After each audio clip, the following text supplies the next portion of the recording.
Mic check, mic check. All right, November 11th, 2020. So, peace, everybody. Thank you for coming to the Furious Styles Crew 27-year anniversary. We got to break some bread. We got the founding fathers here, Furious Styles Crew. Chance to introduce everybody, document some stories, because the memory starts to kind of float away sometimes. So we got myself, B-Boy House, you got my man B-Boy Rehab, and B-Boy Ugly, also known as the Rincons. You can tell that they're both ugly, so they're twins. But so there they are. So give it up for them. Yeah. Oh, happy late birthday, brother. Oh, thank you, bro. Oh Thank shit, just passed. Yeah, and he was like 56, dog. That makes you like 55. All right, so chill.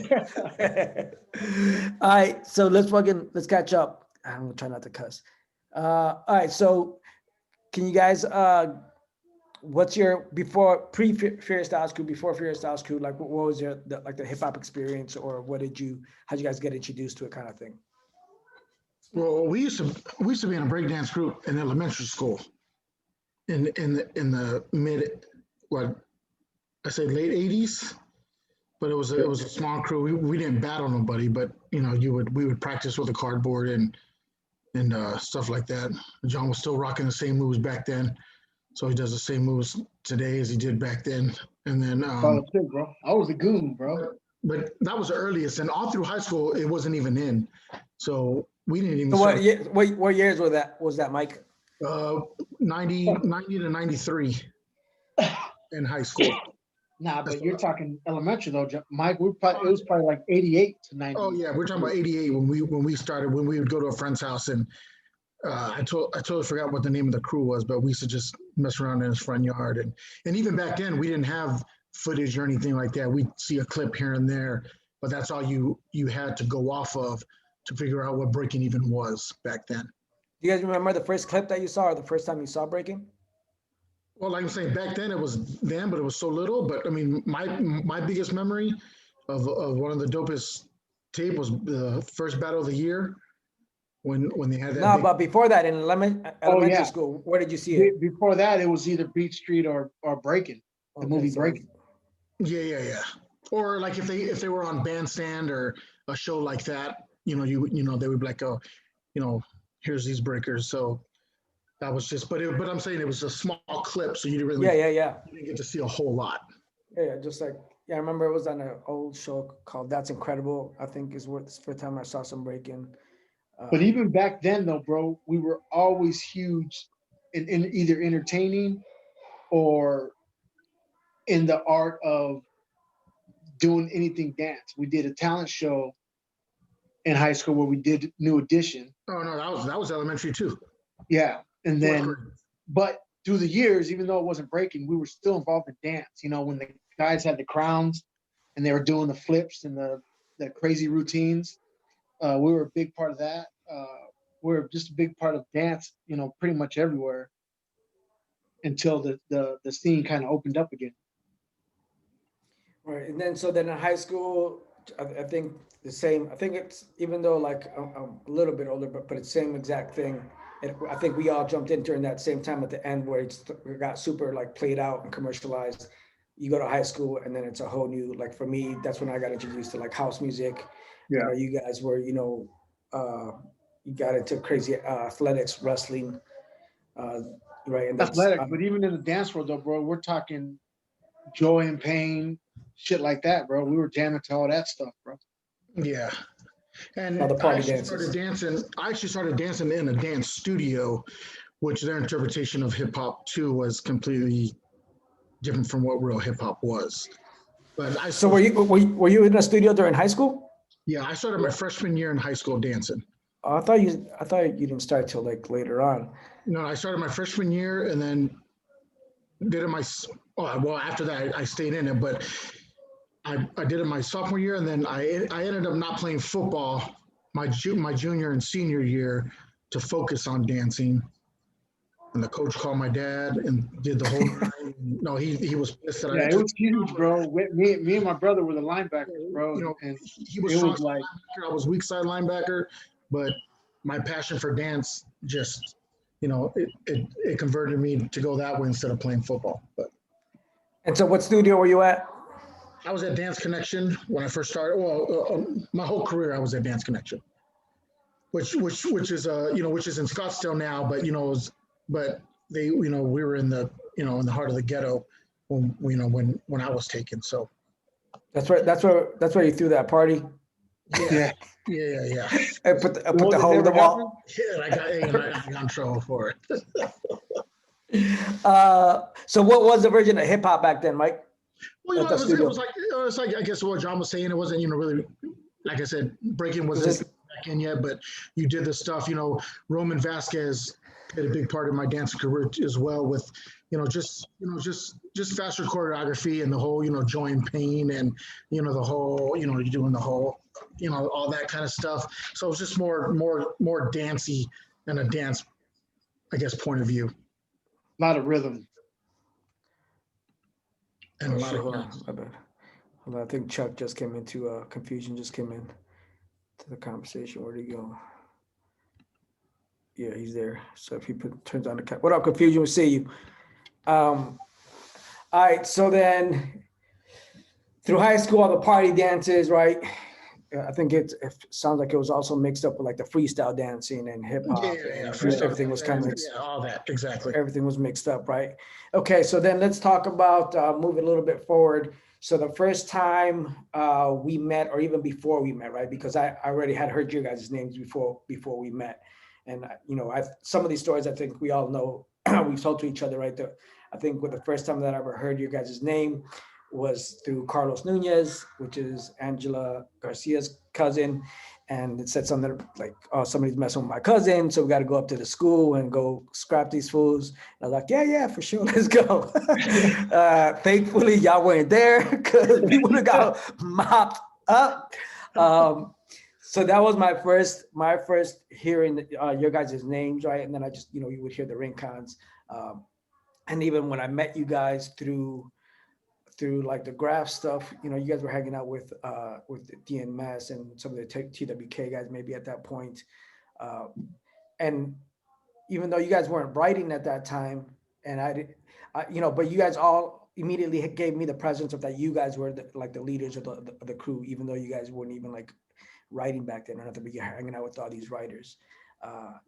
So that was my first, again, when I first heard you guys' names, I remember being, for some reason, I had this impression in my head of being at Eddie's Car Stereos on the west side. It was a little stereo spot. I want to say south of Thomas or something. They used to throw parties there a lot. 35th. Yeah. And I don't know if something happened there, but again, it was the way you guys, and I remember Ice Cube song had just come out. Anyway, and those were the times when all the parties got shot up, no matter what. There was a fight, no matter what. You know what I mean? And so, from there, just watching you guys carry yourself and the presence that you guys had and the respect that I saw that people gave you automatically, even though you weren't like, you had graph writers giving you respect, you had, it's gangsters giving you guys respect, you had athletes giving you respect. And so in hindsight, as I'm talking, I think that's probably obviously the reason that I was like, yo, these are the cats that it was an easy mesh, once we started clicking up together. What was it, you guys, do you have a first? Well, that's known a lot of people. We grew up on the side of town that we grew up. Our house was on the other side of the street. So technically the schools we went to and the sports that we played didn't allow us to play with the friends that we went to school with. Since we were on this side of the street, we had to play with kids from other schools. So me and John we just met a lot of people. So we knew a lot of people that went to Trevor, Desert Sands, and so these people that we knew already over here from school, we just knew a lot more variety of people than a lot of people did. And we both wrestled, we both played football, so we just so we met a lot of people that way as well. But it just came to the fact that we were just we meet everybody. We knew a lot of people in gangs and Wedgwood, Hollywood, all these gangs. So a lot of times we'd have a lot of back where we went. You know what I mean? So. But I think one of the main reasons too, though, bros, we never had the presence of starting trouble, man. It was always about having a good time, man, and I mean, you know as well as I do, House, when stuff got crazy, and if we had to do something, we were ready. But thank God we never really had to do anything. You know what I mean? Yeah.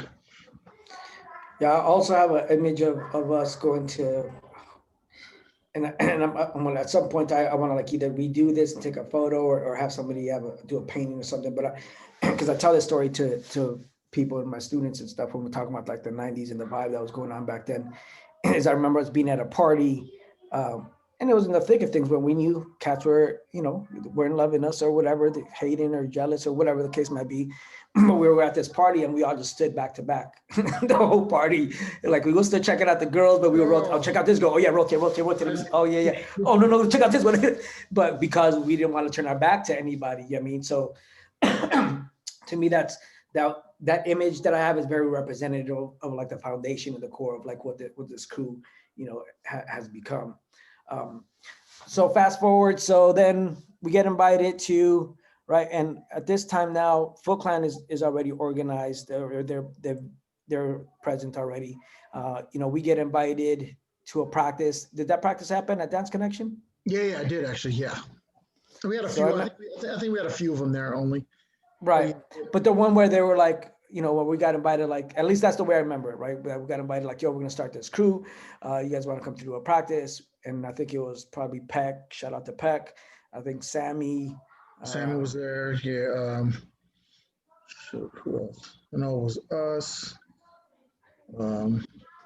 Was it maybe? It wasn't a whole lot. I feel like Charlie that ended up with AFA. Charlie, yeah, I think Charlie. Yeah.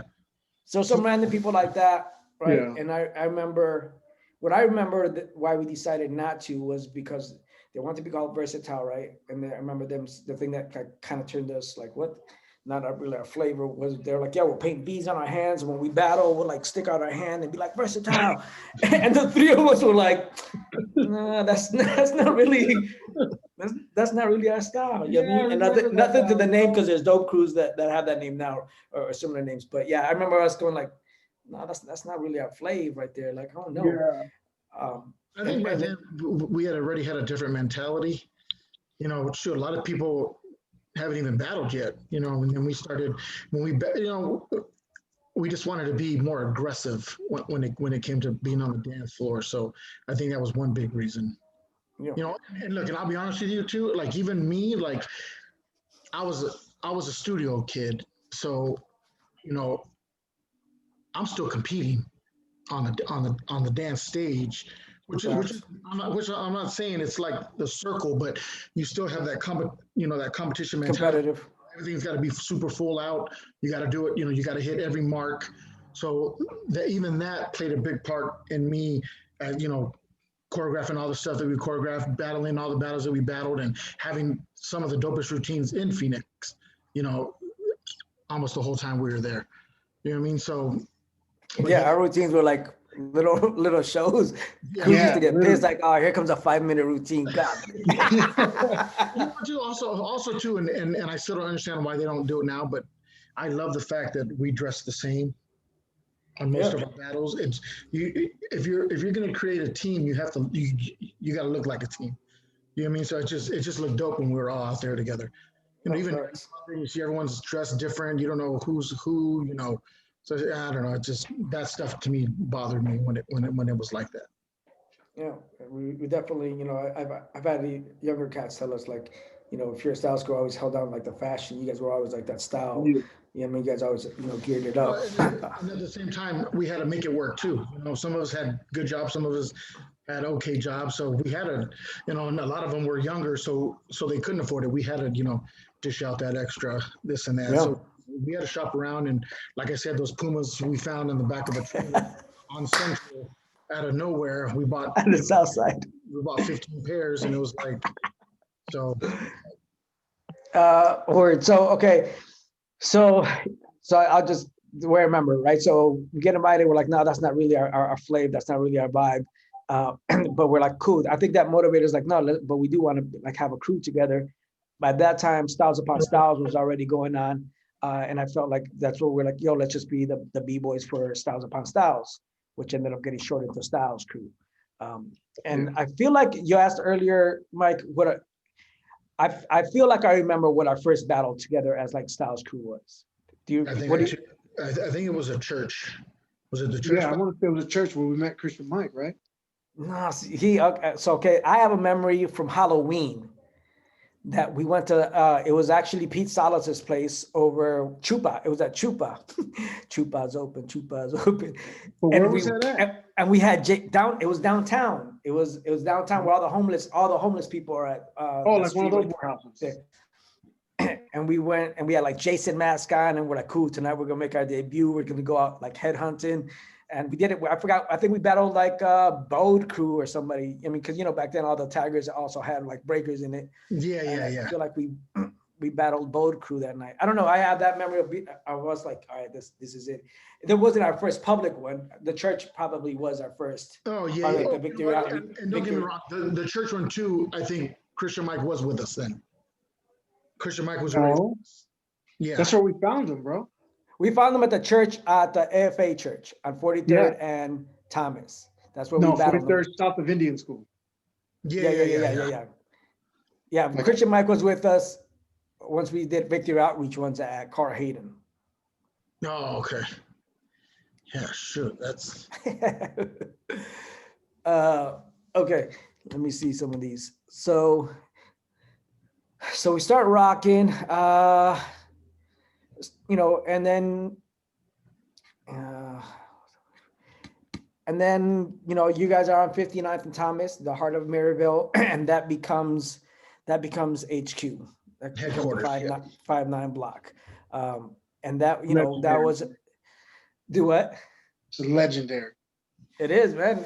That having that, it's things that we don't think about, and I never thought about as much until now that I'm like looking at all of this in a different perspective. But like how important having that space was, how important that having like that, I like to say a safe haven, but it wasn't always safe, right? We got a couple drive-bys there. There's things happened. That's just the way the 90s was. I want to make a T-shirt saying, I'm glad I survived the 90s, because there was plenty of times that it could have went either way. I mean, people are throwing people, through doors, and I'm laying on the floor with Miklo, and SKS bullets are hitting the floor. Oh, yeah. But it was very important to have that space. It's, mad respect to Mom Dukes that even put up with us for so long. But obviously completely ended up taking over that spot, but we had a space to practice. We had a space to we spent so much time there. It was like our own like community center type of shit. I remember going there just like, all right, tonight is mom joke night. So, bring your best mom jokes, and we're going to be there talking shit for an hour, or playing knee football, or wrestling. Like the Scorpion was born there. Like, oh man. Oh, yeah. I beat John there too. What is it like? How did you guys see the development of HQ? Like, what did you guys always have people at your cribs? Like since you were younger, was that a natural thing? Yeah. We always had the house that everyone was at. But like you said, it was a safe haven, and there was it was a place to get away when we needed to get away. And the thing was, it just had a revolving door. You can come whenever you wanted. I mean, this was, of course, after my dad had left and my mom was still there, but working a lot. And then eventually she left, and then it was open gain after that, But, it did play a big part, just feeling safe. Even though we had a couple of the drive-bys, you had that cul-de-sac that still made people think twice before they even thought about doing something, because, oh, shit, there's no way out. So, that could have saved us from a lot more trouble that could have came our way. But, it was good knowing that, I could leave and do whatever I was doing and come back and it was still safe over there. But I don't know, there's a small part of me too that feels if there was no HQ, that maybe even Styles Crew wouldn't have the longevity that it had. No way. Nope, not at all. Like it kept us together for a long time, and then slowly people started, having kids or getting jobs or doing whatever. But it was a long time before that process took place. Where if we had nowhere to go, people would have probably just fell off way faster. Yeah, no, I think it definitely it made us tighter, and and I don't know how every other crew was at that time, but you know, but I think it because like I said, we were with each other all day, every day, Yeah, I well, mean, as much as possible. You know what I mean? and also too having crew day where we didn't dance, we just hung out as a crew Yeah. and went places and spent time like that too was also a big benefit because some people did just battle and you wouldn't see them for 2 weeks. Oh, when's the next battle? Oh, this week. Oh, okay, I'll see you there. So we were able to practice together as much as we did.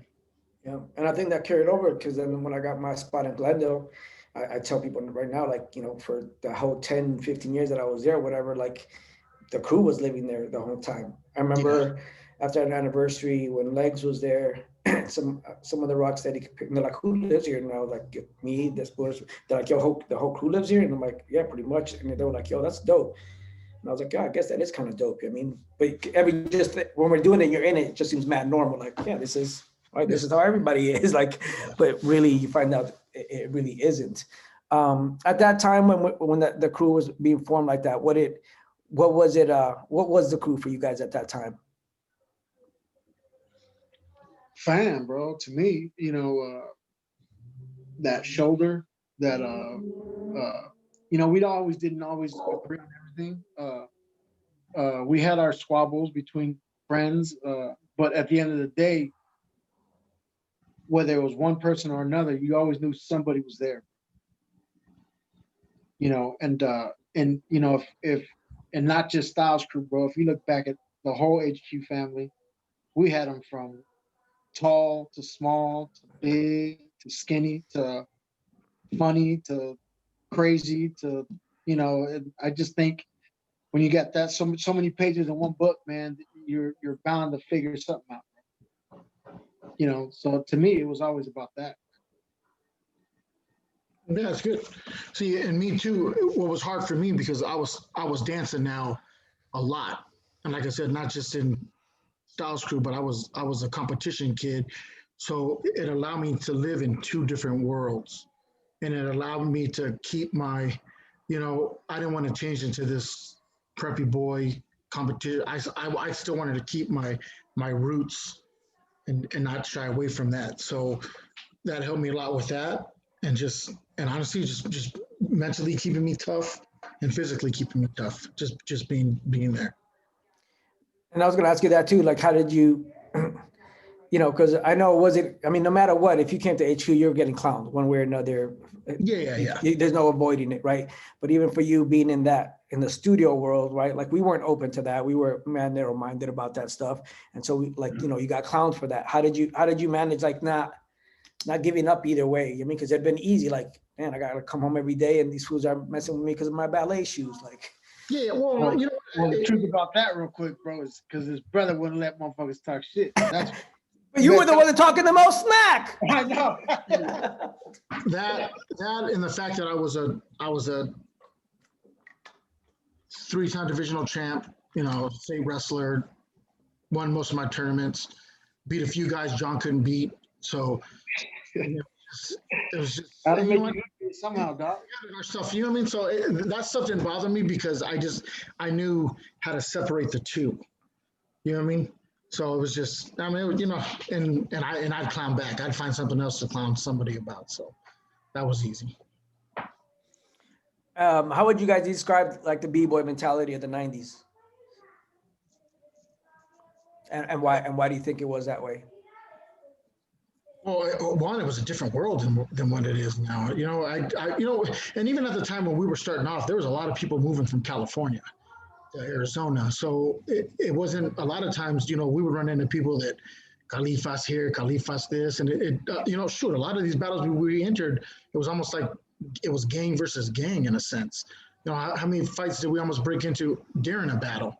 I'm sure someone has that footage when David came down and we're battling and right in the middle of the routine, you start seeing punches going and it's like, but a lot of times too, I think there was just a lot of people that were envious of us because we didn't, like John was saying, we didn't start shit. We'd go and we have a good time. It's like they almost got jealous that, oh, F those people for having a good time. Let's go ruin it. That's how it almost felt sometimes. But But no, I thought it was a lot harder then. I thought, it was, and it's kind of hard to say now because I'm not really into it as much, in the scene now. So I don't know what the scene is today, but it's, I almost feel like they're almost more sensitive now than they were when we were back in the day. Look, shoot, like me, I worked in a store at the mall and some kid called me out at work and I told my manager, I'll be right back. I'm going to battle this dude right outside in the middle of the mall. You know what I mean? I didn't say, oh no, I'll get back with you later. Nah, you know what I mean? So it was just stuff like, it was just different, man. It's different. I don't think people hang out the way we did back in the day. I battled a teacher like that too when I was teaching at an alternative school, and and that his students would be like, "Yo, our teacher said he can get." I'm like, "Oh, whatever, bro. Tell your teacher anytime." And then one day they came in, they're like, "Hey, he said he's down to battle you." I was like, "What?" I was like, "Cool." In the middle of the school day, his whole classroom came into the room. We had 2 classrooms in there, and he's like, "Hey, bro, take it easy, bro. I partied too much last night." I was like, "Nah, bro, you can't step to me and call me out and come in my classroom and think I'm not gonna give it to you." Yeah. I clowned him, and then I was in the principal's office the next day, like, "Hey, we heard that you battled a teacher yesterday. Can't really do that." I remember stuff like that too. I remember like somebody calling me and going like, "Hey, there's some breakers at Dairy Queen right now," and I was like, "Yo, some breakers, let's go." Yeah, but that's the thing is, why wouldn't they allow you to do that? You're not fighting the guy, you're dancing. Right.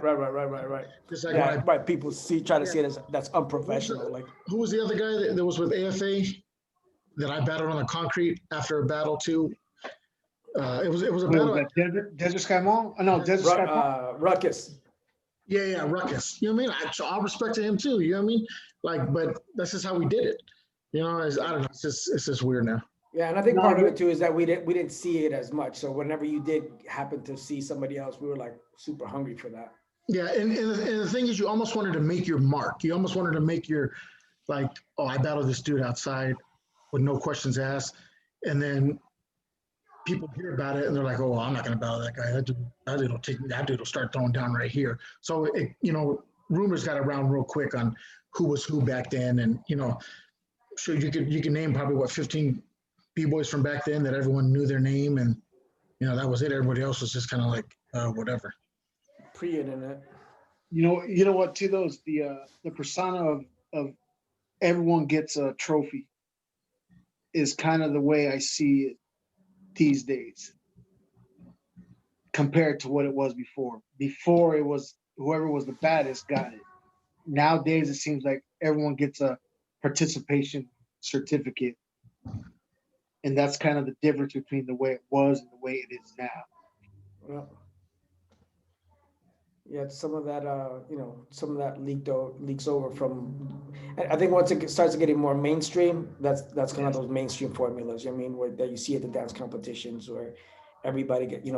I would feel bad because at the dance studios, the students would be like, "Oh, we got high silver." I'm like, yeah, 20 other studios got high silver too, homie. So like, are they gonna talk about you later on? And even then, when I was dancing at competitions, you would have, Mr. Dance Coast or West Coast, or they'd pick one dancer out of everybody who was the best, who they thought in their eyes was the best for a scholarship. And my last year, I didn't get them either. Going up, but I had one year when I guess you could say blossom, and I was getting all the awards, boom, boom, boom, boom, boom. And it does make you feel good because now I got this out of everybody, not just like you said, not just high silver. So it was cool, but it's that same mentality. What so let's go over in the time period that you guys were the most active with the crew. How do you guys remember the lineage of who got in? Like into battles? No, who got in the crew? So like it started with us 3. Oh, okay. You got Christian, Mike, and his brother. Well, after us 3, then it became us 3. Odin. Do you know what I mean? I think Odin first. Yeah, Odin first, and then Christian, Mike, and his brother. Yeah, which we met at the church where we almost got into. Well, we almost got in a fight there. Then, LR was still kind of busting a little then, but then he was like, oh, because I don't know, Lawrence always had a little quiet side to him. And then, then he jumped in, then it was just the brothers at first, shoot for a minute. And then who was the first one after that? Slim? Yeah, so you had Mario Slim in there. But I think after that, it just happened to be people that were just part of, just around the crew. Yeah. all the Yeah, time. that was the core for a while, that squad right there. Yeah. And then we picked up Adam, Idea, yeah. and then You know, we had people that came through and left around. Slim Daddy had a couple students that he brought around yeah, but this was even almost but this was even almost after that. When your brother didn't you guys used to teach up north? at the teen center. Yeah. So this was. I want to say he probably had a little kids before then, because I want to say the north kids were a little bit later. Yeah, well, because that's where We had Adrian and we picked up all them before too. oh Right? yeah, little right, Adrian, yeah. the Ramos brothers. Ramos. Yep. Oh yeah, I remember they were from Tucson, right? No, they're on the No, south no. side. Little Adrian and them, they're on the south side. Adrian and them, I'm There's talking other about- ones. Oh, they're the Ramos brothers. No, there was two other brothers, right? Or who was the kids from Tucson? Oh, we're talking about, Oscar Fernando. Yeah. Yeah, were they brothers though? Yeah, Wonder, and Okay. he used to go by Spy back then. Yeah. They Yeah, were they're still around. Yeah, Wonder lives out in LA now. My brother kicks it with him still a lot. He goes fishing every. And Fernando. Yeah. Yeah. He does a fishing thing, and Friends. He does some other kind of business, but he's still in Tucson too. But Oh, then you yeah, have I mean Hercules, Ruben, Ruben, Hercules, Curly. What was the Curly kid's name? the cricket. No, he had some pretty good footwork too. Who? The what? The what kid? He had curly hair, Mexican dude. I want to say he lived with you too for a little while. Was he from Texas? No, From Jose. Might have been Jose. Yeah, Oh, yeah. Jose, yeah. Sweesh. Yeah, because Chris didn't come out until after you met all the North kids, right? Miracles? No, Yeah. Miracles was before. He was before the Miracles North is- kids. Yeah. Well, he came from that pile. Yeah. So he was before Jose. Miracles came out of that teen center. Indirectly, Citrus and Define came out of that teen center. Yeah. When did you start Future Styles? When did that start off where they had to go through that first? Well, remember first we had Baby Styles. Yeah.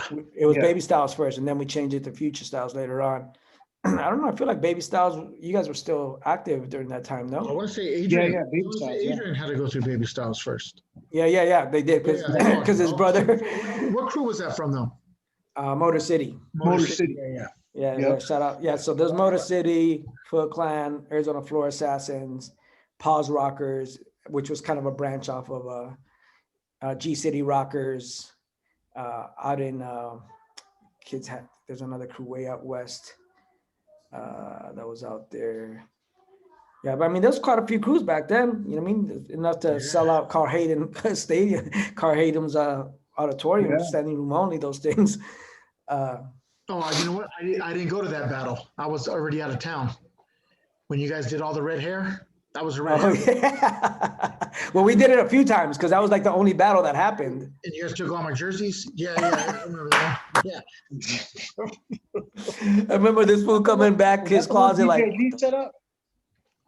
no. That was no. You're thinking when Metro put on B-Boy Babylon at Phoenix College. I went to that Either one. that or talking about Lee Bradley. Yeah. Yeah, no, he started Club B-Boy. He started the original Club B-Boy. No, I know that, but what was the battle? I want to say it was a Carl Hayden battle when we showed Oh, up. it was at Carter. Yeah, I just talked to him the other day, and I just talked about this story because you know the other homie passed away. He was trying to not charge long us ago. or something, right?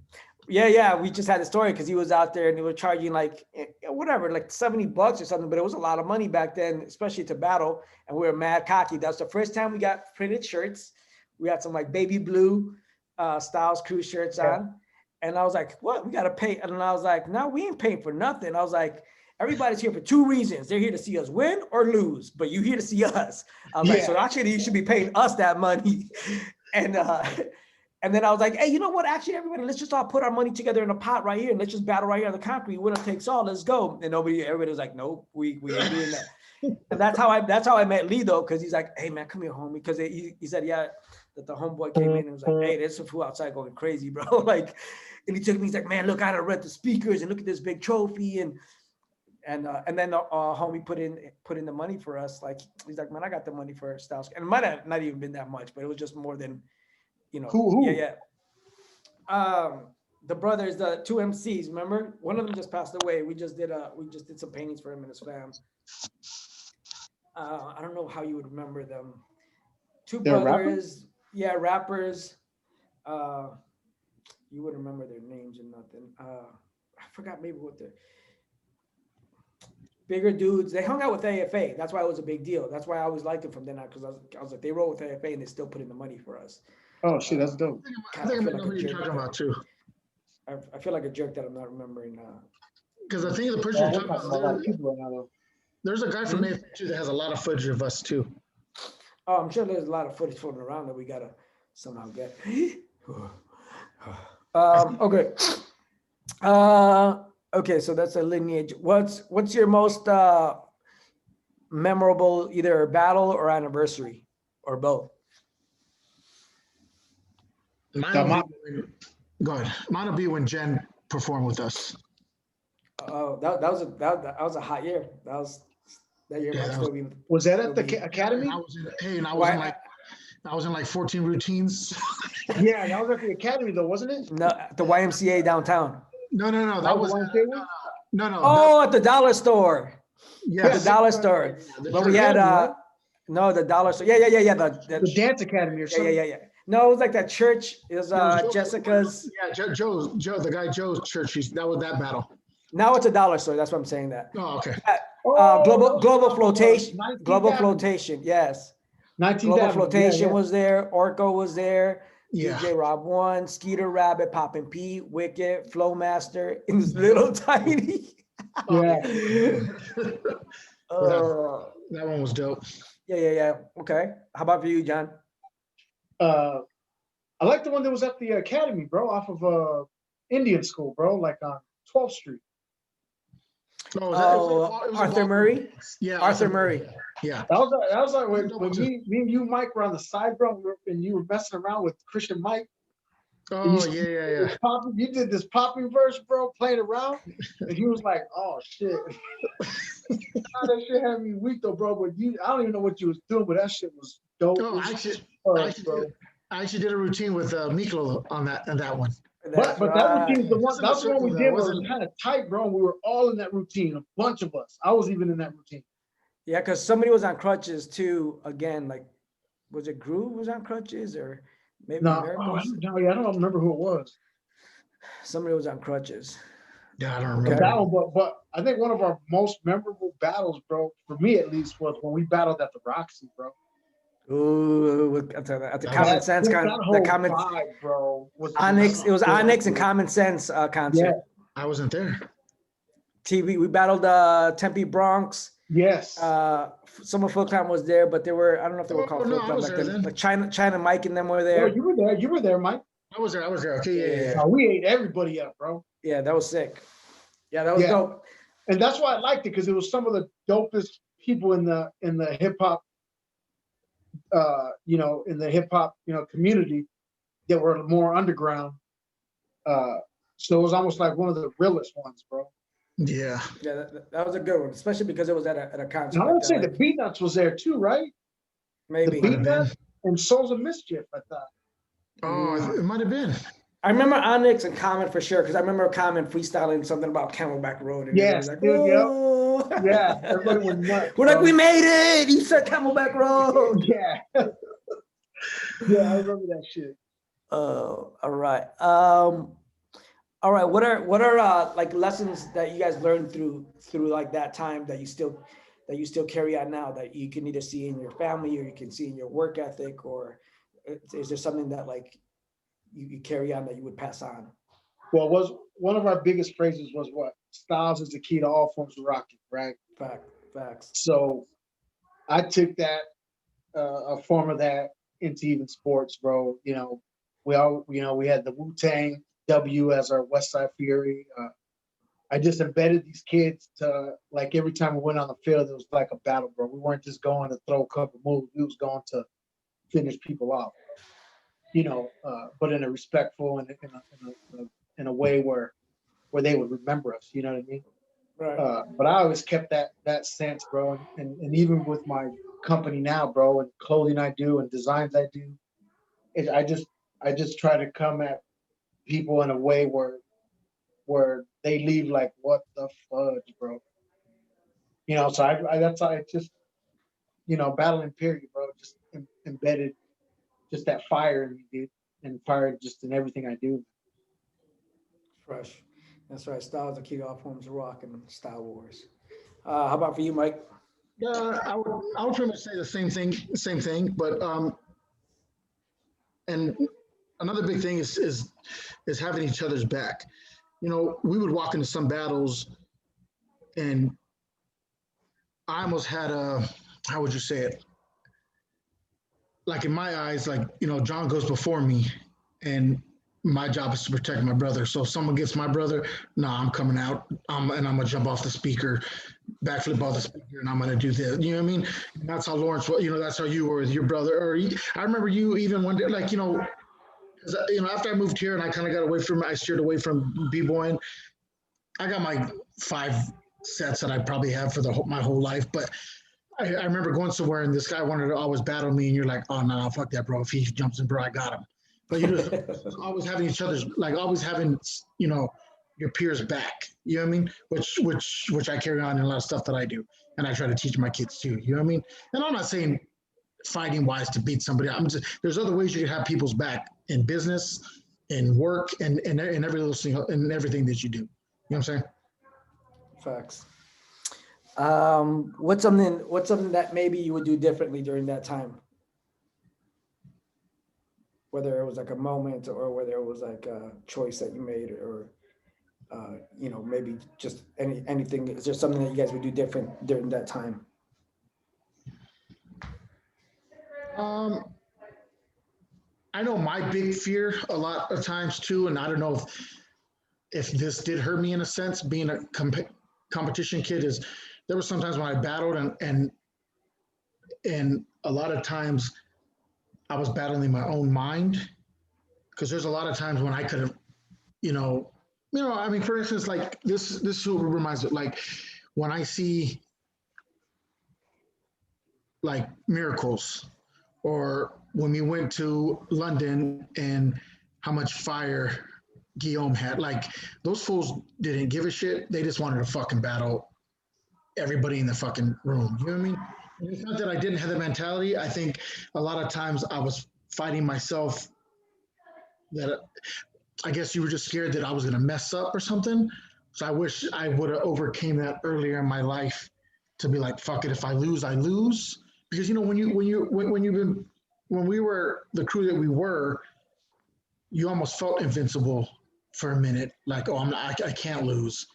But there's still someone out there that's always going to be better than you. You know what I mean? So I think that would have changed that for me, in a sense. And do you think? Because I had all the training and I had all the, you know, I put in the work. I practice all the time. Even see, the thing is even if I was at the studio dancing, ballet, hip hop, tap, everything, I had the key to the studio. People would leave. I would still stay at the studio and mess around for another half hour and just do this or do that. You know what I mean? So, I mean, that was, like I said, that was my biggest thing. And is there a way that you think, how would you have changed that now that you're, you know, older? Well, okay. My big thing is learn when to turn it on and turn it off. Big example.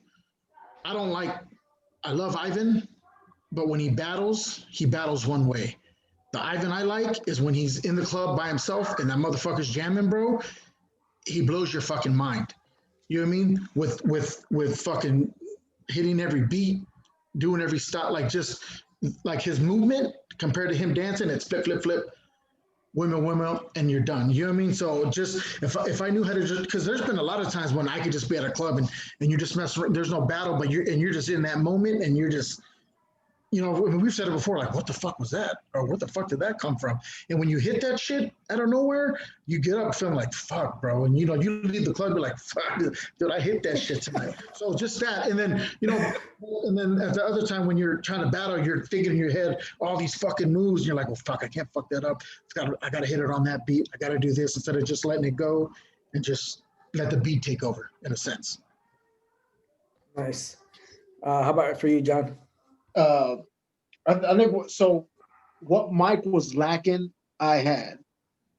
But what I was lacking, check it out. No, check it out. What I was the lacking. yin, the yin, the yin to the yang. Yeah, you guys were the yin. No, seriously, bro. Like, I see because what you, you're you saying. guys know, like, I don't have a lot of sets, bro. But when I went out, I beat your ass, bro. Like whoever I battled, they felt like they got their ass beat in that second, bro. Because I came out raw, I came out strong, powerful. But if I had the work ethics that Mike had to do what to do in that dance world at that time, bro, I'd have been at a different level, bro. But I think that's what I lacked, and that's what I wish I would have had more of a work ethic. But I think at that time as well, though, bro, is I had Little John early. I had a job. I had my ride that I put so much time and money into. So I think I just had so many distractions, bro, where I couldn't really just focus on the dance itself. But also, not so much Styles Crew, but almost like HQ, bro. I was kind of like one of the main heads, bro. So I had to always make sure everything was okay, or make sure the house was okay, or just I just had a lot of different stuff going on where I could never really focus on the dance itself. But when I went out, I always went out fucking pretty damn pissed, bro. You know what I mean? And but Mike shit, bro. Like I'm telling you, bro. If Mike had my mentality, bro, that mother. But don't get me wrong. But honestly, my twin brother Mike is my favorite fucking b-boy in the world. Bro. Like literally, when he says he's on the side of the dance club doing some shit, I'm like, whoa, what the fuck did I just do? Those are the times I see him. I'm like, nigga, what the fuck did you just do, bro? You know what I mean? So that kind of stuff in that sense, bro. But yeah, but at the end of the day, bro, I think I just lacked just that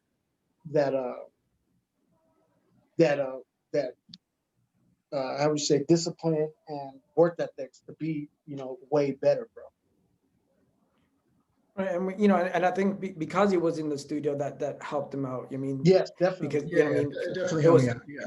and the fact that those other forms that he was taking were taken more serious, and so for I don't know, like for us, we saw breaking come and go before and go back underground, so we didn't know this was gonna last, so we didn't have any idea of like I'm actually gonna do something with this form outside of just wrecking cats at the spots. But yeah, I mean it's but I think that's why it worked, because there was that balance. I mean, Mike came out super clean and saucy, and then you came out, filthy hip hop style, right? Like I remember that shirt you made, and that was like that's B-Boy Ugly right there, that filthy hip hop. Like, ain't nothing pretty about it. Here it is. There you go. You like it or don't like it. We moving on. Dope. What is your guys' memory of so I'm trying to think if this was still when the name changed to Furious Styles Crew, because I have a version. Mr. Groove has a different version. I don't know if you guys have any version. No, I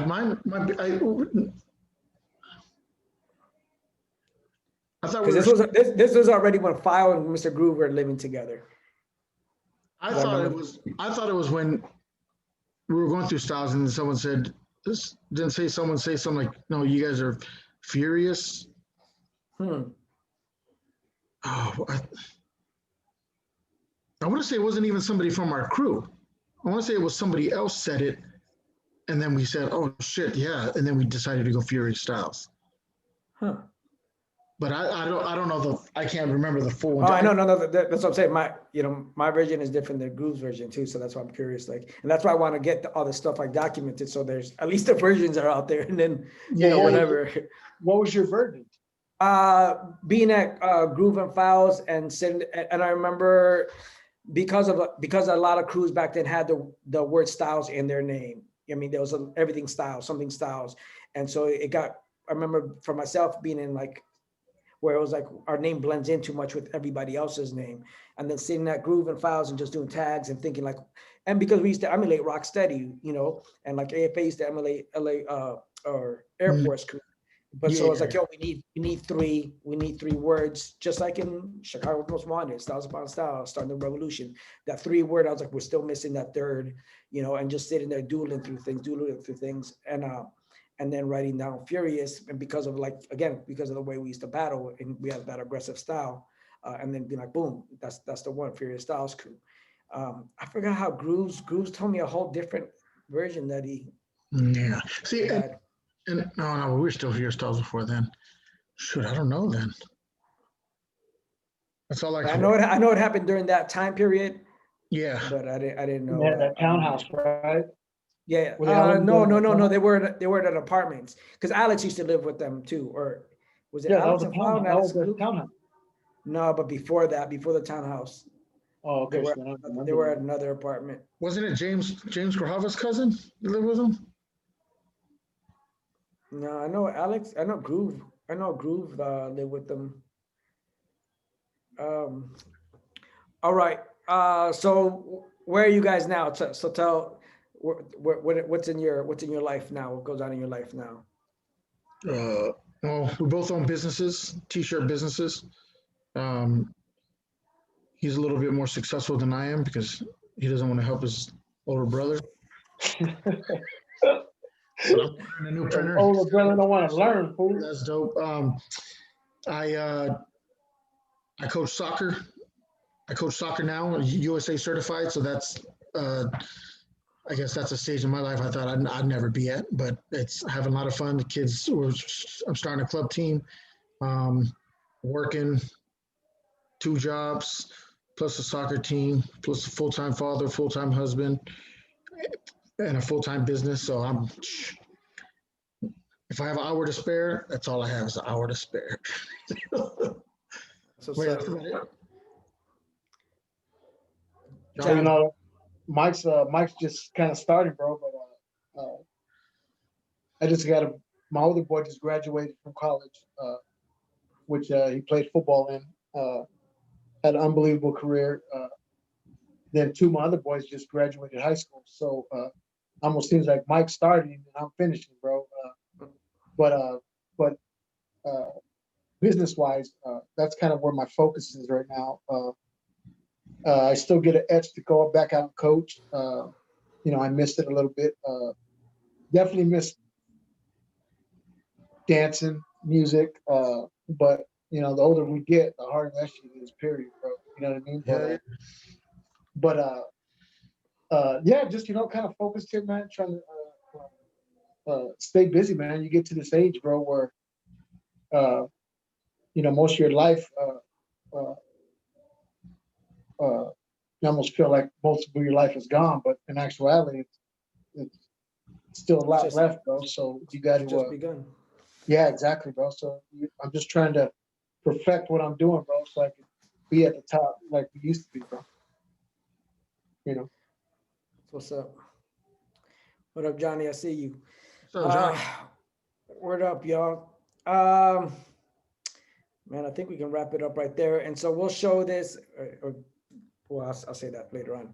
So this will be the beginning of FSC, right? So we're continuing the anniversary this year. Once again, as it stands, we are one of the longest consecutive running hip hop anniversaries in the world, and possibly the longest running consecutive break-in and crew anniversary in the world. So I'm going to continue that legacy. We just heard from the 2 brothers that that were the foundation of this thing. That without these 2, my little butt would have got whooped on probably a whole lot more. But I had these 2 fools on my side. I just told the story the other day where some fools wanted to scrap. I was like, "What? You want to scrap? My boy John will go heads up with you right now." But that was the confidence that we had in each other, that I knew facts, like, we're gonna have each other's back, and we took on a lot of crews, and we were never the biggest crew, so here we are in 2020, 27 years later. It's hard to, I don't really think I put the value or understood the value of something like this until people were telling me, like, yeah, you should put this on your resume. You're part of something that's been around for 27 years. You guys start, I'm like, oh yeah, that does mean something.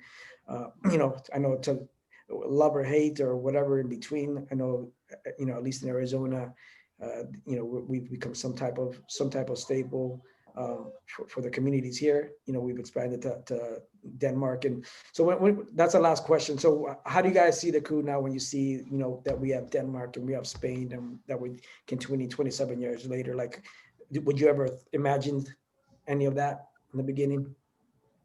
uh, yes and no. I would, just because of the fact that how hungry I still see that you are.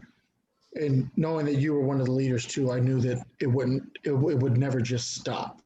Even though we veered off into our own lives. And look, and don't get me wrong, I still mess around here in the living room because my kids don't believe me. I can go. But, and there's still tears I'm trying to find so I can show, because these kids, I'm telling you. But I think it's sure. I think it's cool that you got these other countries, especially countries, not necessarily just state, but countries, which, because I mean, hip hop is worldwide now, and sometimes I feel like they're even hungrier outside of the states than the kids in the states. So I think it's dope. Often. I agree, man. I think that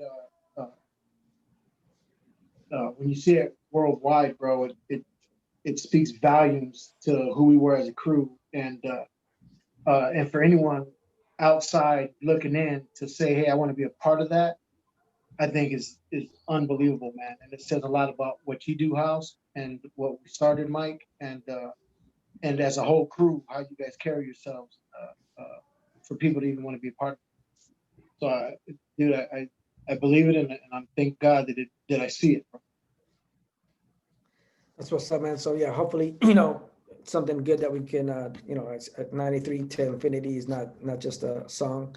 That's the point. So thank you guys for jumping in, man. You guys already know how I feel about you guys. We can not talk for years and come back and just start talking smack right off the bat. So I appreciate that. I appreciate you guys' friendship as people and as soldiers, so my respects. And hopefully we can do some more of this and document some more things. And I'm gonna stop this part, and then, so peace out, everybody. Shout out to Rehab and Ugly. I see you, John. Yeah, you